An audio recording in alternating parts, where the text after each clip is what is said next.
I'm going to do one of these podcast countdowns because I hear everyone doing this. 5, 4, 3, 2, 1. What's up, guys? How are you doing? So, welcome to episode 1. Well, should it be episode 1 or should it be episode 0? I see differing things. But basically, welcome to the Arekkz Gaming Podcast. I'm joined today by SocksyBear. How you doing, buddy? What's poppin', homie? How's it going, man? I'm good, man. I'm good. Yeah? In truth, right? So for all you guys watching, I don't quite know how this is going to go just yet, right? I had this idea. Well, I was chatting to Socks as well. I was like, you know what? We should do a podcast. And people have said in the past, they've been like, you know what? I would totally listen to an Arekkz Gaming podcast. We had some discussions the other day, like me, Socks, and Vest spoke about Dragon Ball for Death. We spoke about the Nintendo Direct. And people were like, yo, I'd listen to this. So, welcome to the Arekkz Gaming Podcast. So, we're going to kind of work it out as we go. I basically said to Socks, I was like, look, right, we're gonna talk today about some topics. We're gonna talk about some different stuff. Gonna see how it goes. We're gonna wing it. Maybe episode 1, exactly right. Maybe episode 1 won't be perfect, but we'll get there. And the intention, if you guys are watching this in video format, is that it'll go up on the channel, ideally on a Sunday, in video format. And for those of you guys that prefer podcast in audio format, I'm gonna aim to distribute it on iTunes, maybe Google Play on like the Monday, so when you're going to work, you can listen to it. What about SoundCloud? You can't forget about Sound. True. Yeah. I know. I need to do SoundCloud so that then when I have a viral tweet, I can link my SoundCloud and be like, "Yo, check it out, man." Right? I feel like whenever I don't have a SoundCloud, I just don't feel like I'm doing it justice. But absolutely. Yeah, in fact, if any of you guys have got like a particular platform that you listen to podcasts on, let me know and I will do my best. Episode 1 might go up a little bit later because I need to do all the whole behind the scenes syncing stuff. But anyway, point is, that's that. So, Socks, thanks for joining me. No for worries, those man. people that, just in case, but for those people that don't know, who are you, Socks? Who are you? Tell me. I am Socks. I am a community manager at Capcom, I guess, but more importantly, I'm your friend, and Exactly. I play games. Yeah. To be clear, right? Even though Socks is like Capcom CM, for the purpose of the podcast, this is off the clock Socks. Yeah, I'm Socks off the clock Socks right now. He's just here today. We're not here to grill him about Monster Hunter or anything like that. We're just here to chat about games. Because ultimately, it's like, we just love games, right? We might work in games, like, I might make videos, you might community manage, but we just love games, right? For sure, man. And that's kind of what we want this podcast to be about. It's basically just a place, an outlet for us to chat about things that we like. There's a lot of stuff that I don't get to talk about on the channel. There's stuff that, maybe you just like play yourself and you don't get to like always chat about. So this is where we're going to do said chatting. Right. But looking forward to it. Yeah, so exactly. I mean, and obviously the ambition eventually is to kind of get to the point where like we can film this in person, right? Because I feel like these podcasts, if we could just be chatting in the same studio, maybe that would be a better format. But for now, we're doing this remotely. So like I was chatting to Socks. He's like, hold on a minute. I need to get started. I need my beard to look fresh. Listen, right? Alex didn't tell me until 2 minutes before. I thought it was just going to be an audio podcast. And he was like, yeah, by the way, can you record video? I'm like, I literally just came from the gym and my beard is looking kind of wispy right now. I need to quickly get some beard balm. I haven't seen my barber since last year. My barber Jeff has been in Colombia for ages, bruv. I can't see him till March the 12th. Do you know how peak that feels? I mean, I could put you in touch with my barber if you want. Yeah, I've been to your barber before actually, because it's the same as Brian's barber, right? No. I was talking about. I was trying to make a joke. The fact that I shave my own head and like I have my. I don't want anything to do with that, bro. Mate, I'm a pro at this. Nah. But I know I truly do share the beard woes though, right? It's like we were just chatting beforehand about how occasionally your beard just doesn't behave the way you want it to do, right? And mine's starting to split at the bottom. And it splits, right? I once recorded a YouTube video, right? And I was like. And you move around while you're doing it. I'm on camera, and by the end of the video, my beard was like this, right? I'm like, I can't do this, right? Because I'll tell you, if I upload this video, it's the only thing people will comment about in the entire video. In the exact same way that if I get the lighting wrong in my room and there's a shine on my head, I'm like, I can't upload this because people will talk about nothing but this, right? You should just go into the full Viking meta and just plait it and be done with it. I did do that once, like I didn't do I didn't commit to like a full plait, but I might once it grows a bit longer, I might have to do that. How do you look after your beard? What do you use? I use beard shampoo, some beard oil, and then either beard balm as well, depending if it's being really tough. Because I'm half black and half Indian, I get like quite tough beard to work with, so it's very afro. So I do have to use a lot of product to kind of soften it up, otherwise it is just really, really wiry. I don't trim it myself. I try to go to my barber like once a month, and he'll make it look fresh for me.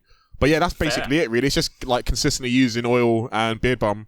And if you're like, I don't know, going gym every day or showering every day, then yeah, you kind of want to look after it, because otherwise it gets really ratty. What about you? How do you look after yours? I know you're quite a fan of the Kraken products, aren't you? yeah. Shout out to Kraken. For those of you guys, if any of you guys are listening, watching, and you are bearded fellows, then you can even pick up an Arekkz Gaming beard oil from like my good old friend at Kraken. He has his own little kind of beard company in Scotland. He makes his own oil, does it all himself, all with natural ingredients. So good. But yeah, I mean, mine's pretty simple. Like, I tend to trim mine myself most of the time. I occasionally go to that barber, but yeah, most of the time I just trim it, and then I use oil for if ever I'm going out and I want to have it hold slightly more, I'll use balm, but otherwise I just use oil because like it's just easier, it's quicker to apply. I've got a little brush that I haven't brushed it properly, so it's a bit scraggly. But anyway, whatever. Yeah, so that wasn't like, we're here. I started this podcast saying, hey, we're talking about games, and we haven't even spoken about games. Gone straight into the beards, man. I mean, to be fair, people kind of wanted to know. Like, I uploaded like the fitness video yesterday, and people were like, "Hey, but I really want to know about this beard. How do I grow a beard like this?" So, hey, well, there you go. We've started with that. But let's talk games. So this week, right? We had. I mean, I feel like we've been spoiled, right? We had a Nintendo Direct the previous week, and now we had a Pokemon Direct. It was nuts. It was so good, right? I mean, like, because there were all the rumors going around anyway, and then finally we got the Direct. So we got the announcement. I was like, oh my gosh, and like. Initial reactions, like where, like how you? Because did you play Let's Go? I did play Let's Go. I didn't complete Let's Go. I kind of, I enjoyed what it did. I didn't like the fact that I had to play with just the Joy-Con on my TV. I wanted to play with a full remote. I didn't like how the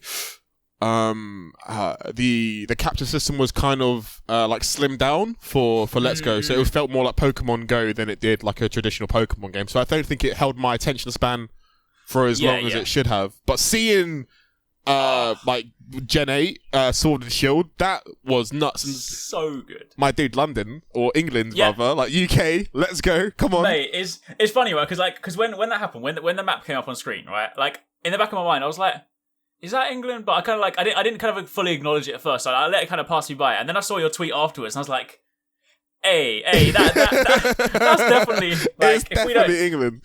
All the memes coming out of it have been cracking me up, man. There's been so many. I've never seen this happen with a Pokemon game before, where because it's set in a location, like there's just been like a plethora of memes about it. It's been brilliant seeing all you guys take the mick out of us. But yeah, you know what I kind of want to see, right? I want to see like JME do like a rap or like around Pokemon, because you know he's done one. What? No. But like now, in light of in light of this, I mean, I know he did the one before, and he often works video games into his stuff. But like now, because it's going to be in England, I'm like, yo, you need to revisit this. You need to bring us a new version. He needs to do the theme tune, bro. He needs to do the theme. They need to, right? Yo, the Pokemon Company. If you're watching this in the UK, if you really want to get your marketing right, reach out to JME, right? Make it happen, because let him spit some bars. It would be too good. But yeah, no. I mean, it looks awesome. And the thing that I like about it, right? It's got that interesting thing where it looks obviously, you know, it's visually it's awesome, but it looks like marginally more like mature than obviously Let's Go, because like the character models in Let's Go, you know, partly because of the target audience and whatnot, were a little bit like, even though they were the kind of taller models, they had that sort of slightly more childish face, whereas they looked marginally more mature in this one. So I actually like the character models, because in more recent Pokemon games, I feel like every time there's always, I don't know, there's loads of cool characters in the game, but the one they make you play as, I'm just like, oh man. But I actually kind of like my dude with the massive trunk on his back, right? It's like, I can get behind that. I'm just hoping that they have darker skin palettes. I don't think they had that in Let's Go. So for, you know, boys like myself, I want to make sure that I've got a chocolate boy to play as. Hey man, it's got to happen. And also, like, when, I mean, I know I raise this every time, like it's a Nintendo game, right? And they're like, well, look, they're kids. It's like, but come on, man, when am I going to be able to play with the beard? Like, I don't care if it's a kid who's going on a journey. Let me have a beard. At least give him like an adolescent mustache that's like growing through, because no, full beard or no beard or nothing. All right, cool. Yeah. Cool. No, but what about let's have the important discussion, right? The important discussion. Starters, right? So like I said this in the video, I have basically in every single Pokemon game been the fire starter guy, right? And this is the first time, or maybe a second time, but this is the first time that I'm basically like, nah, I'm going grass. And like grass is the one that nobody ever chooses. Oh, actually maybe no, the last one, because everyone liked the little stinking. Right. What is it do you like about the grass one? What do you like about the grass one so much? Basically, is it because it's a monkey and you're just like, I like Wukong? I mean, I like Wukong, but also like generally my favorite like animals for like the longest time were like chimpanzees, but like I just like monkeys and apes in general. Like, as like I used to watch like loads of like those kind of David Attenborough documentaries and stuff. Like if ever there was like monkeys or apes or gorillas or anything like that, I'm just like, you know what, like that really interests me. So it's always been I never knew that about you, right? So what do you like more then, dinosaurs or monkeys? Monkeys. Really? Wow, yeah. I did not know that. At one point, they were like way before when I was still at school, before I went to university, before I did like YouTube and all that stuff. I wanted to be a vet at one point, and I wanted to like do stuff to like help animals and stuff. I just love animals. Right? I've got a pet cat. Animals are cool, man. Fair enough. But yeah, like monkeys, especially Wukong. Like, if ever there's a game, right? When I played League of Legends, when like I got into that a little bit, I played Wukong. You wanted the Wukong wall frame as well, didn't you? Yeah, there was that. I never got it because I didn't have the clan. I even right, Fortnite, right? I've never played Fortnite to this day. I played the PvE version. I've downloaded Fortnite. I went as far as to buy the Wukong skin because I was going to play Fortnite, and then I never played it. So, oh my goodness. I mean, I own it, right? But what about you? Where are you on this? See, I'm again in that situation where this is the second time that I've kind of gone, all the starters look kind of cool, and I don't know which one to pick. Like, you have Sobble, who has that, that awesome power pose that he has with like the two hands. You can't see my cam, but yeah, he's got like that's pretty cool. Scorebody looks pretty cool as well with the with like the patch, and I don't know what it's going to turn into. It's probably going to be another firefighting type. Yeah. And then you got Grookey, which is the grass star, who looks awesome. But I think I'm going to have to wait to see their final evolutions, because that's going to be the thing that sways me to be like, that's what I want to aim for. And that's always kind of what I've done with Pokemon. Always kind of wait to see what the finals look like, and then go for that. But it's really tough. There's something I was thinking the other day as well. Thomas Redgrave, he made a really good point. He tweeted me and he was like, because in the intro sequence for Grookey, like, he's banging a stick. It's like, what if he brings that stick with him through his evolutions, and you do actually have like a Wukong at the end? Like, I know Infernape was kind of exactly right. Like, imagine that as like if that happens, because I know Infernape was kind of like in sort of design like Wukong, but he never had the staff, right? So right.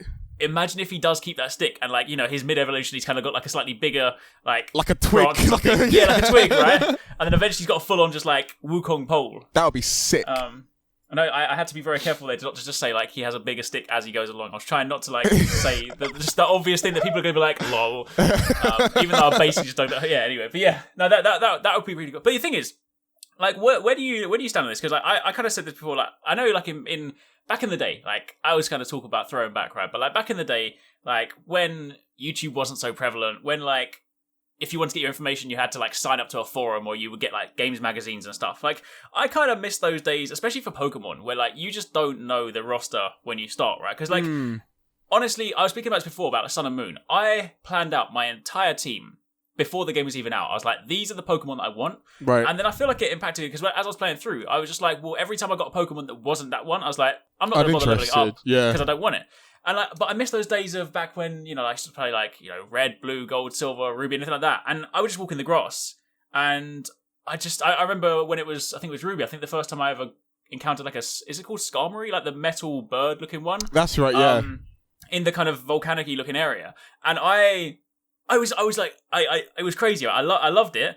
And then I remember like messing up the first time it ran away, and it was quite rare in that area. And I literally did not leave that area until I got that. And I had that excitement. I just feel like I don't get that as much these days, because you honestly end up seeing the entire roster. And I mean, I know fair enough, you could just say, well, just don't look at it. But in this kind of current sort of social media age, it's quite hard to not see that stuff, right? No, absolutely. And it's funny because, Yeti Fist, the guy, like our friend that we play with quite often, he is probably the biggest Pokemon fan that I know. Yeah. And now he's gone on a media blackout. Like, he's unsubbed from the Pokemon Reddit, all this kind of stuff, because he's that dedicated to not having that happen to him. He wants to have that sense of discovery.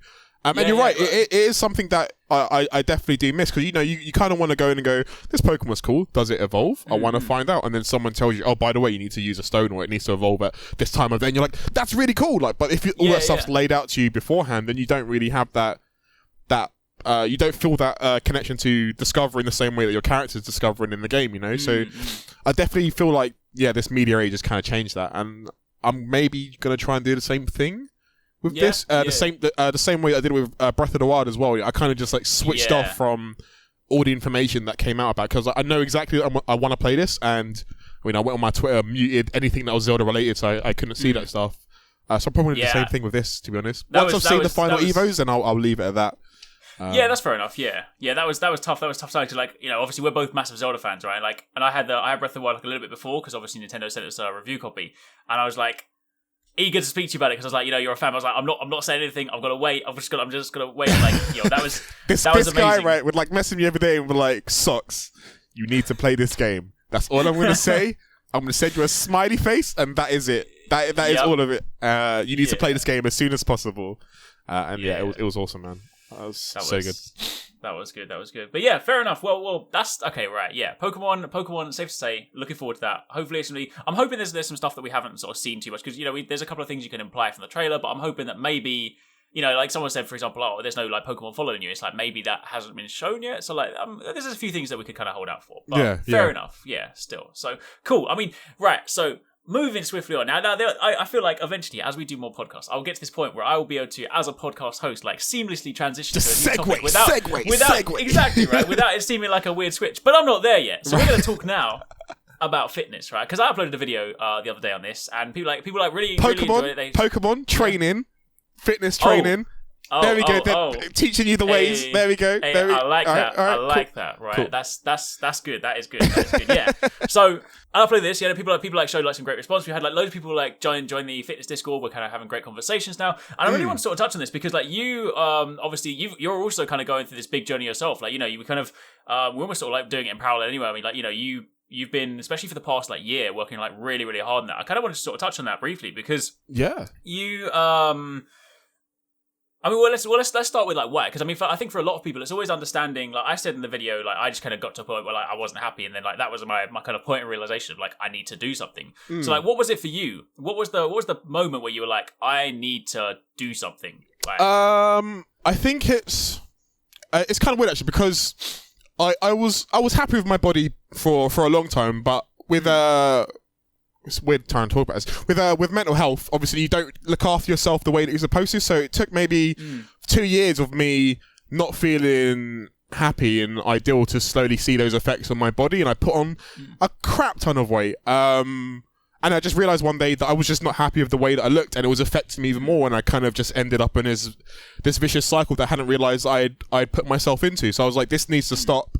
I need to act on this now, otherwise I will never get out. So yeah, I guess it was sometime last year, April, I started trying to go to the gym, work really hard, and it wasn't quite working for me. So around about October time last year, once I kind of got into the habit of going every day, I signed up to a personal trainer who kind of put me on a better path to where I was trying to go. And I haven't looked back since. I've lost about 2 stone now since October. That's awesome. That's yeah. Because I remember when you first. I think when you first started. I guess kind of it's how like a lot of people start. I think.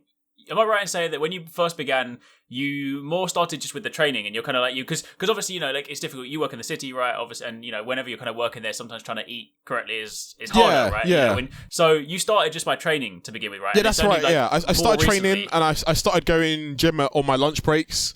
I would do like strictly cardio, and it wasn't very fun cardio. Like I would try and run on track or run on treadmill, cycle, that kind of stuff. That's really boring to do if you're not that kind of person.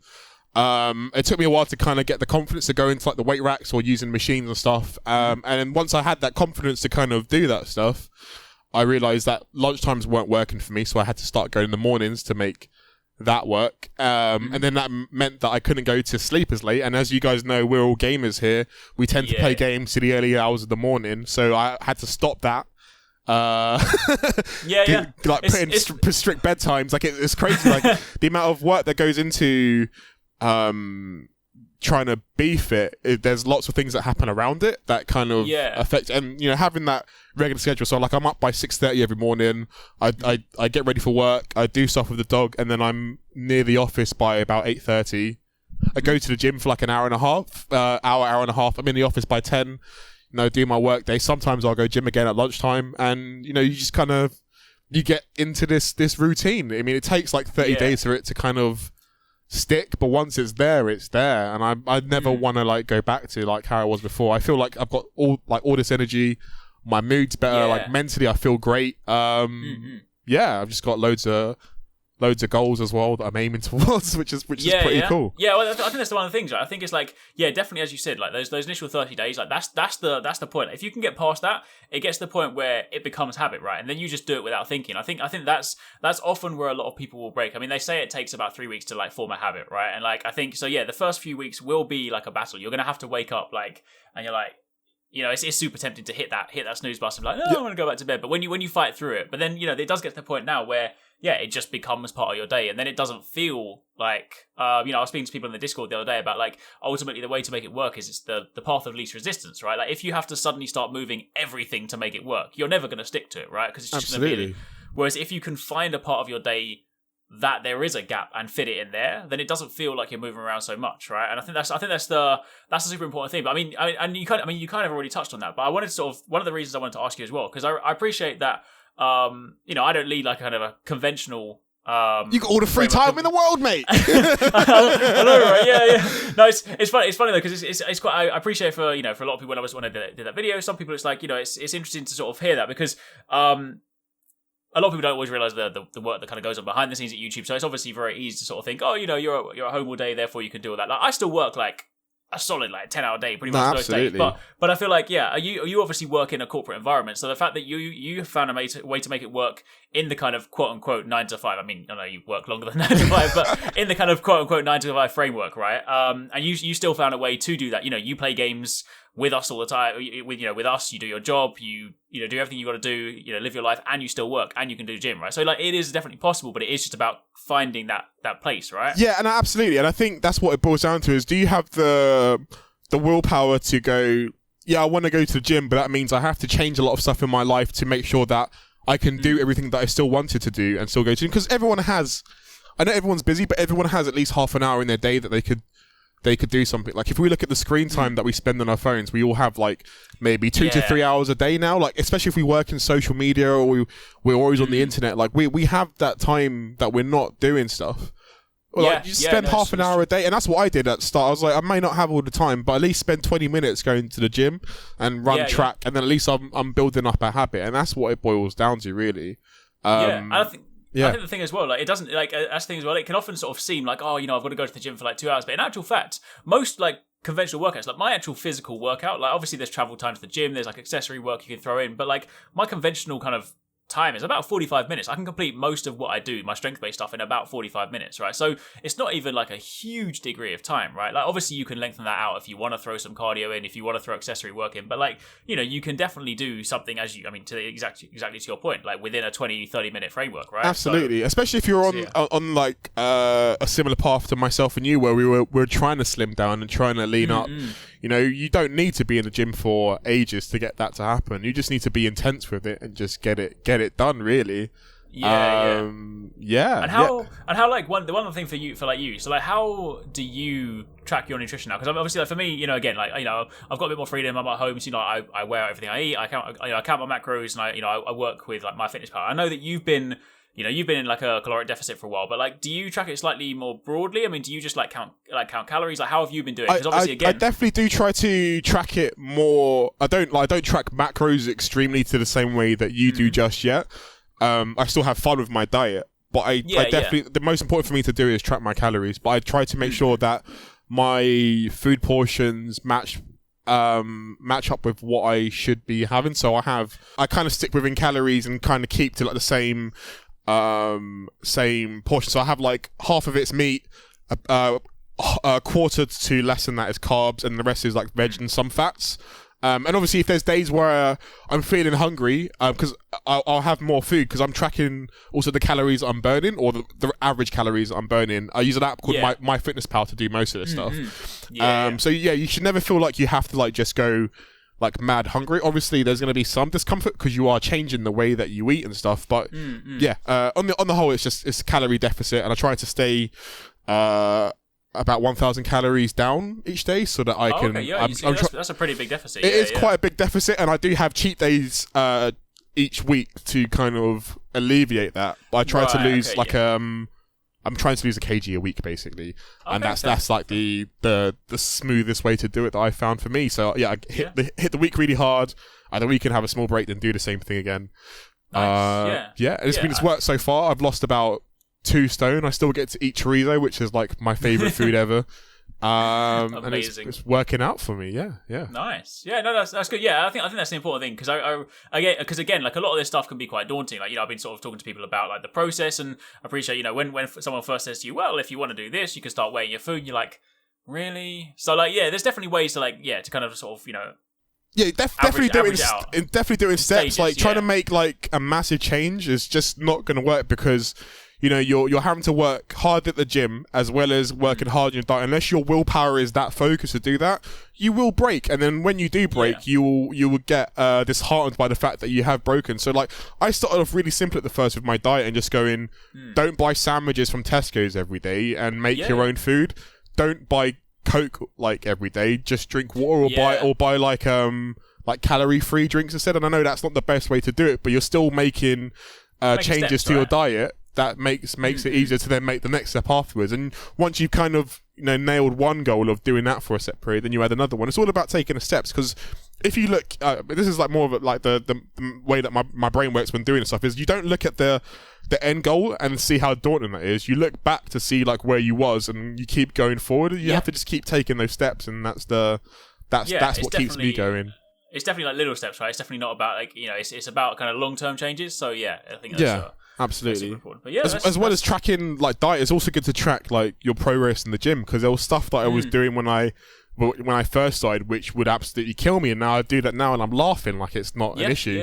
Like I remember being when I first started my PT, he would put me in like the treadmill and put the gradient like right up to max, and after 2 minutes I couldn't even talk, and now we're like laughing and joking and having like full conversations during my warm-up, which is something that I'd never thought would happen. So yeah, it's definitely looking back and seeing where you came from, and that kind of motivates me to keep going forward.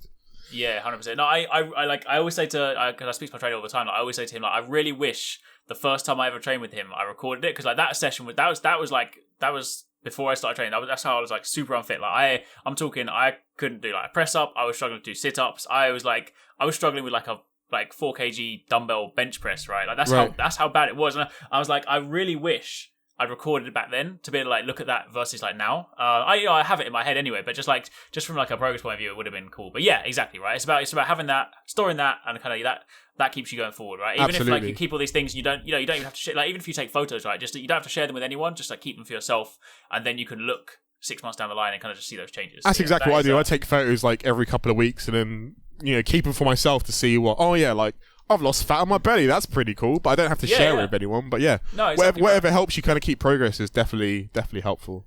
Yeah, definitely. And the other way, of course, right? I'm working on a new segue here. The other way to stay fit is fighting, but I don't condone fighting. So instead, why don't you play fighting games? And now we're talking about fighting games. How's that for a segue? That was terrible. But I'll give you 10 out of 10 for effort. I appreciate the effort. Man. Why? Thank you. Good job, but yeah, okay. But yeah, so the last thing I want to talk about today, because I realize we're kind of going. I don't want these podcasts to be so, but I want to talk about fighting games, right? Because you guys have sort of seen that, like we've brought some fighting games to the channel like in different times. We kind of do them in sort of like sporadic bursts, whether they be like anime fighters, Smash Brothers, or kind of more conventional things. But fighting games for me, and also for Socks, is like it's been a thing that like I've loved for the longest time, right? But my kind of enjoyment of fighting games, I guess the harsh reality is it has always been a bit more casual, right? As much as I want to think I'm really good at fighting games, like when you play it was because back in the day, like when I used to play before online gaming was a thing, and I would play with people at school like on GameCube and stuff, and like when you beat your friends, you're like, yeah man, I'm good at this game, and then online comes out, and then you go online, you're like, oh, you get slapped up. Okay, maybe not, but we play like you get me into like quite a lot of fighting games, right? Like at the moment we're playing Blaze Blue, and I kind of just want to sort of like talk. I mean, this is obviously a bigger, broader topic, and maybe we'll kind of expand on this in like a future episode, but like briefly, kind of talking about sort of like mindset and kind of your going into fighting games, because like there was this tweet. It's the tweet I sort of shared with you before. That like fighting games is about like when you play fighting games, you want to do the dumb stuff before you do the sensible stuff. But in order to do the dumb stuff, you need to do the sensible stuff, right? Exactly. And like I always go in doing the dumb stuff. Yeah. Which is why I lose, right, a lot of the time. But like, talk to me about like how do you like let's say we pick up a completely fresh fighting game, right? Like for example, Samurai Showdown's coming out. later this year, I think, and I really want to play that. So like, let's say we go in, none of us have played it before. Like, what's your mindset going into like fighting games? Learn all the tools and all the buttons first. So especially with 2D fights, it's a little bit easier because a lot of the skills we've learned over the years are transferable. So you know what normals are, you know what neutral is, you know what footsies are. But you try to work out how that stuff applies to that game. Once you kind of learn it's learning the rules first. Once you've learned the rules and you know, right now I know the rules, now I can actually play this game. So that when you lose, you know why you've lost rather than going, I lost because that person's better. You go, well, I lost because I used this move in this scenario, or I didn't do this move in this scenario. And that's why that allowed me to get punished in this. You know what I mean? It's yeah. So you have to understand the whole game properly. Like I think that's the thing that a lot of people struggle with, and I'm no way like anywhere near like an FGC god in any shape or form. But if you jump into a fighting game and you just go in and you mash buttons and you learn like 2 or 3 moves and you realize that they're strong, yeah, sure, you might beat people that don't understand the game, but if they keep playing you, they're gonna learn that's what you do, and they're gonna get around you, right? That's basically what they do. Then I watch videos and stuff and see what other people saying and what moves are strong and why they're strong. And once you get into that side of it, it just kind of takes over, really. But what is it? So, what is it that kind of like hooks you in specifically about like? Because we were chatting the other day about especially when we just downloaded BlazBlue on Switch, and you kind of had the sort of the fighting game bug back, right? Like, what is it that kind of like you find more rewarding about these games over like any other genre? I think it's beating my opponent. I don't mean beating them just because I know combos or I know the moves to pull out. Yeah. I like knowing what they were trying to do and reading that and then punishing them for doing that. So I play a character in BlazBlue at the moment called Hibiki, and he's got quite crap normals, but he's really good at pressure. But he has a lot of mix-up potential because he can like make clones and stuff for himself, and it means that you have to guess whether he's going like high or low or behind you or whatever. And now that, for example, we play Charlie as well, so now Charlie knows what tools that I have. He can sometimes read those and sometimes he can't. And it feels like when we used to play Guilty Gear, where you could do like a couple of sweeps and then get someone with a dust because they expect you to go low. That's the kind of stuff that I really enjoy, knowing that you was expecting that, and then I've got you with this instead. And now I'm going to punish you for thinking about the fact that you could do that. And that is for me is the best feeling in fighting games. It's really cool because the same thing applies to Smash that we play a lot with Vest, and it's interesting to see how different people play fighting games. So Vest is quite technically capable when it comes to Smash Bros, whereas 2-6 is more about the reads and the mindset and messing with people's heads. As there's been a couple times we've played with Vest, and I'll do a move and he's like, why did you do that? I'm like, because I knew it would land. Like, why? That's why I did the thing. And he's like, right, I'm not going to let you do that again because now I've learned that that's what you're going to do in those stupid situations. So now I know that I've taken a gamble and it's paid off for me, but I can't do that stuff again. So I think it's weighing up the risk and rewards. The fact that you're basically playing like three games at once, like it's rock paper scissors. Yeah. You're playing. Do you remember slaps like the? Yeah. And then you're playing chess as well because you're having to work out what move is the best move to go in with. So they're really complex games, but once you kind of get your head around all the systems, there's just so much depth there to have fun with. Yeah, I don't know what it is. I can't describe it. They just get me. They just get me, man. I know what you mean. It's one of those. I mean, I've never like I don't understand it to the same level that you do, but like I know what you mean about that kind of that sort of hook. Because even though I might not be the best at fighting games, it's still a genre that like I just can't let go of. Like I'll still enjoy playing them, even if I don't invest as much time into them as you do, or like I don't necessarily get as good as that. I still like anytime there's a new fighting game that comes out, I'm still just like I really want to play this, even if I'm not going to be the best. It's just like there's something about kind of that genre that just I don't know. It's because it's funny as well because I'm especially kind of in games. Like I play games largely speaking for enjoyment. I'm not like a hugely competitive person. So when it came to back in the day at university when I used to play like Gears of War, or Call of Duty with 2-6 and stuff, like I was never that competitively driven. Whereas like 2-6 would always be like I'm gonna be the best, right? But fighting games, like even if I didn't necessarily have that same driving, I would still always feel myself kind of pulled towards that, which is quite interesting for me because that's not normally what I game for. But yeah, it's just something about them that kind of keeps us hooked. But I just want to touch it as well because obviously we've got for any of you guys that are BlazBlue fans out there, we got this funny rule set, right? And it came about because obviously you got these different color palettes. There's like 24 colors for each character, which is nuts. Like there's so many colors. Yeah. There's so many colors, right? But the thing is, before this even came about, right? Back in the day, right? My granddad used to give me a pack of sweets every time I went to visit him. They were called refreshers, right? Now, if you guys are from, I don't think these are in the States, but if you're in the UK, they're called refreshers. I'm pretty sure you know who they are. If you're in the US, just search for them on Google. They are these kind of pastel colored, like sugary sweets, and they were just really nice, right? But it was just kind of the thing that I always used to get. And there's a color palette in Guilty Gear that basically looks like a pack of refreshers, right? So one day when we were kind of learning Blaze Blue, like early on, before Socks had learned all the tech and before I could never beat him anymore, I was like, I was kind of getting cocky one day, and I was like, you know what? I've got this. The refresher's coming out, and he's like, what the hell? Right? And then I selected this color palette, and I just happened to win, right? And I leant into the mic, I was like, refreshing victory. Refreshing victory. Exactly right. So that happened, right? And then at that point, I was like, I think you called me the pastel prince because it's like a pastel color. That's right.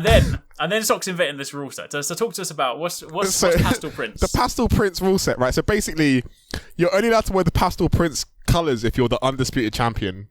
So they're a sign of they're a sign that you finessed everyone in the group. So no one else can wear them but you. You can challenge the pastel prince, so you can try and take his colors away from him. But you can only challenge him once a day. Mm-hmm. If you take the colors away from him by winning the victory, he can't challenge you then back straight away. So you get to have those colors for at least for a day. Yep. If you clean sweep the opponent, if the pastel prince clean sweeps you, and because you've challenged him, you then have to go back to scrub colors. So you can't even use the colorway that you was enjoying beforehand. You have to use pick your colors. We have to pick the colors for you, and they're like the most horrid ones that you can find. So for Alex, we picked like each color has like a green skin color, and Alex did not like it at all. So we picked that for him. We picked I can't remember what we picked for Charlie. It was like some dirty brown color scheme because he plays as Susanoo as well. So that's what happens if you get clean sweeped, and it's just really fun because people just come in and they just challenge you out of nowhere and be like, I challenge you to Pastel Prince, and then you have to play, and there's no other choice. And the greatest thing about it is that you can also bait people. So Charlie got hella gas at the weekend because I was trying to play as a new character called Terumi. Right. So he was in the previous games, but he's quite for you fighting game heads, he hasn't got the best neutral, but he has like some cool stuff that he can do. So I was trying to figure him out. He's a rushdown character. And I was losing a hell of a lot to Susanoo. So Charlie was getting gassed, thinking he was sick at this game. And he was like, oh, I was going to challenge you to Pastel Prince, but I don't think you're ready for it. Like, and I was like, it's not a big deal. Like, let's go. Like, I'll pull out Hibiki and it's going to be fine. Like, you're not good. You're just beating Terumi. So he got hella gas, pulled out his character, and I absolutely slaughtered him. And he went dead silent after the game. And I was like, Charlie, are you okay? And he was like, yeah. And I was like, Charlie, who's the Pastel Prince? It's like, you are. Just went offline. It was the greatest feeling. This is why we have dumb rule sets, because it's so fun to bully your friends when it comes to this kind of stuff. Pastel Prince is the one. So if any of you guys want to pick that up, that's your rule set, right? I might even put it on screen in like text format, so you can then take this and you can screenshot it, and then you can do that. But yeah, so fighting games, right? Fighting games. But I feel like we've come to a good point in our discussion. I feel like I don't want these podcasts to go on for too long, right? There's more stuff. You'll be back again, no doubt, right? We'll discuss many things in the future. For sure, man. For today, thank you for joining me, man. Appreciate no worries, that. Man. Thank you for having me. It's been good, man. Yeah, and hopefully for those of you guys watching, hopefully you enjoyed episode 1 or episode 0. Let me know whether it should be a 0 or 1. I'm gonna go with 1. Episode 1. Hopefully, assuming I can get all the iTunes approval stuff down, then hopefully by the next day or somewhere thereabouts, it will be up on iTunes. When it does eventually go on iTunes reliably, I'll put a link in the description. So for those of you guys that want to link it, and obviously SoundCloud and all the other ones, let me know where you want to listen to it. But otherwise, intention is to get one of these every single week. I've already got the next guest lined up, so stay tuned for that. It'll be live next Sunday. Another discussion with someone awesome, so stay tuned. But otherwise, catch you guys next time. Take it easy.